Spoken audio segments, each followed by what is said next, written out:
Ndabaramukije bene data mu kiganiro ubugingo bushasha, amahoro ya Kristo ashibamire imitima yanyu.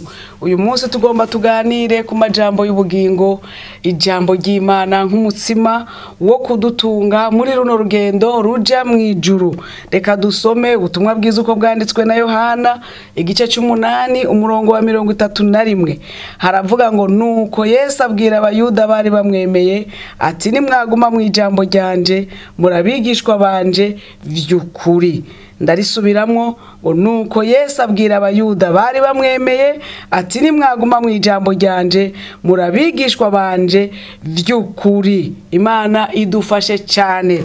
Abana nyakuri, ngomba tuganire ku ijambo rivuga ku bana nyakuri. Yesu abwira abayuda bari bamwemeye ati nimwaguma muri jewe, nimwaguma mu ijambo ryanje murabigishwa banje vy'ukuri. Murabigishwa, muri abana banje. Mvisiri ijambo ngo abana nyakuri. Mbega turi abana nyakuri? Mbega umwana atari nyakuri abari iki? Abari kivyarwa, abari umuzanano, ntabari uwo ngaho muri iyo nzu. Mbere ubutumwa bwiza bwa Yohana 15 ku murongo w'indwi hakavuga ngo nimwaguma muri jewe amajambo yanje akaguma muri mwe, ngo musabe ico mugomba cyose ngo kizobabera kuno. Iyo umwana ari nyakuri, iyo umwana ari mu rugo asaba ico agomba, iyo umwana ari mu nzu kwase avuga irya agomba, kuko ngo umushumba ntiyamatsindaje ariko umwana yama atsindaje. Imana idufashe. Nibiki bitubuza kuba abana nyakuri? Nta kindi, ni ibi bintu bigwanya ubugingo. Nta kindi kitubuza kuba abana nyakuri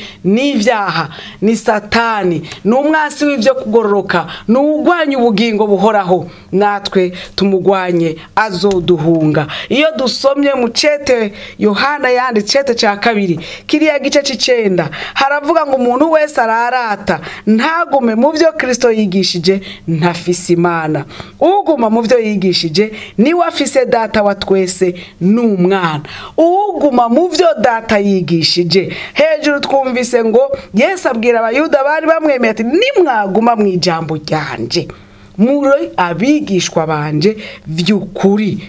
Turabonye hanaho ngo umuntu wese ararata ntagume mu byo Kristo yigishije ntafise Imana. Uguma mu byo yigishije ni wafise data wa twese n'umwana. Nta kindi cyo duha ubugingo buhoraho atari ukuguma mu byo Kristo yigishije. Ariko ngo umuntu wese ararata, uyu muntu abivamwo, uyu munsi abihagararamwo, ejo akaba yabitaye. Imana imutabare. Kuko umuntu akwiye kuguma mu byo Kristo yigishije. Ni waguma mu byo Kristo yigishije ngo uzoba ufise data wa twese n'umwana. Uwo ni Yesu Kristo yabambwe akazuka. Imana idufashe itugirire neza. Umuntu wese yumve ko akwiye kubandanyira urugendo, ibyo kurarata, ibyo kubita no kubitora, ibyo kuguma umuntu abikinamwo akabivamwo. Dusome cete Paulo yandikiye Abaroma gice ca 8 umurongo wa 2. Paulo yavuze ngo kuko ikingera ca mpwemu w'ubugingo bwo muri Kristo Yesu cancunguye ngo singanzwe n'icangera c'icaha n'urupfu. Imana idufashe cyane ngo kuko icangera cha mpwemu w'ubugingo bwo muri Kristo Yesu cancunguye ngo singanzwe n'icangera c'icaha n'urupfu. Imana idufashe cyane. Turi mu kiganiro citwa ubugingo bushasha. Kugira ngo ushobore kuronka ubugingo bushasha, kugira ngo ubugingo bushasha vyumvikana ko hariho ubugingo bwa kera, hariho ubushaje. Ubushaje ni ya kameremere, ni vyaha twagenderamwo. Iyo umuntu amaze kuvyiyambura ku bwa Kristo akaza akaguma mu byo Kristo yigishije, uwabari kararondera ubugingo buhoraho. Uyu rero acava mu byo kurarata akaguma mu byo Kristo yigishije. Haleluya. Yesu arafise ivyo yigishije. Yigishije ngo tugume muri we, tugendere muri we, ntazotuyovya. Niwe nzira n'ukuri n'ubugingo. Nta nushika kwa data atamujanye. Haleluya. Yesu aguhezagire mugenzi.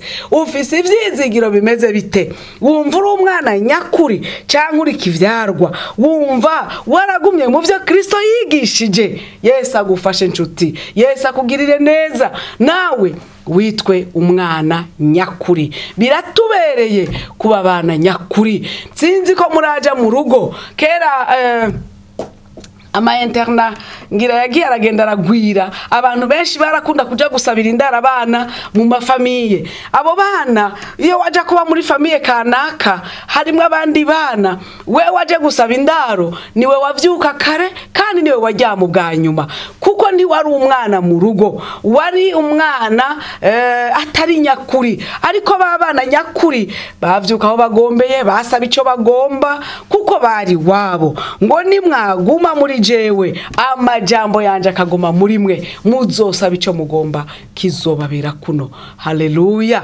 Wumva kuba muri bugingo, wumva kwitwa umwana nyakuri atari ivy'igiciro, ni ivy'agaciro kanini. Imana idufashe kandi bitanga ubugingo. Iyo umuntu yabaye umwana nyakuri mu rugo kwa data, ibyiza byose arabihabwa. Mu byiza byose Kristo yoduha nta kiruta ubugingo bushasha, nta kiruta kwitwa umwana w'Imana, nta kiruta kuzoja kuba mu bugingo bw'ibihe bitazoshira. Imana ibahezagire cyane.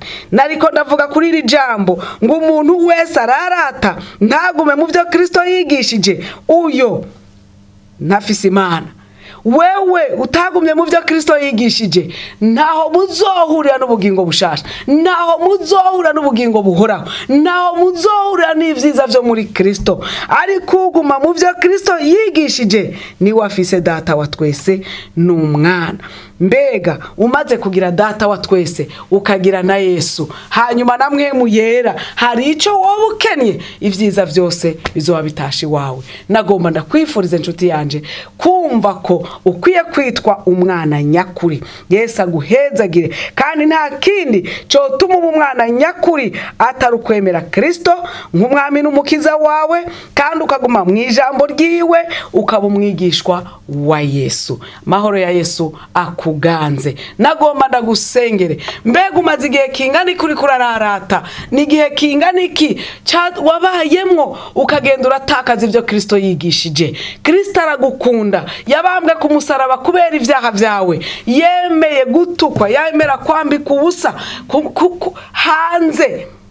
Haleluya. Kubwo urukundo yagukunze kugira ngo ntuzupfire rubi, ariko uzuronka ubugingo budashira. Nagomba ndagusengere uyu munsi umwakire nk'umwami n'umukiza wawe. Yesu aguhezagire cyane. Mwami data wa twese uri mu ijuru, turaguhimbaje, turagushimiye. Turi muri cya kiganiro ubugingo bushasha. Ijambo ryawe rivuze ngo umuntu wese ararata akava mu byo Kristo yigishe ntabigumemwo, uwo ngo nta mwama afise, ntafise data, ntafise Imana. None ndasengeye umuntu byagoye akava mu byo wigishije mwami, uyu munsi akaba adafise ubugingo, uyu munsi akaba atari umwana nyakuri, ngo mugirire ikigongwe. Amaraso yawe amweze rwose, amutindure icaremwe gishasha kugira ngo aronke ubugingo buhoraho. Urakoze kumuhariye, urakoze kusubiye kumwandika mu gitabo cy'ubugingo. Ni mu izina rya Yesu Kristo tumusengeye. Amen. Yesu abahezagire cyane.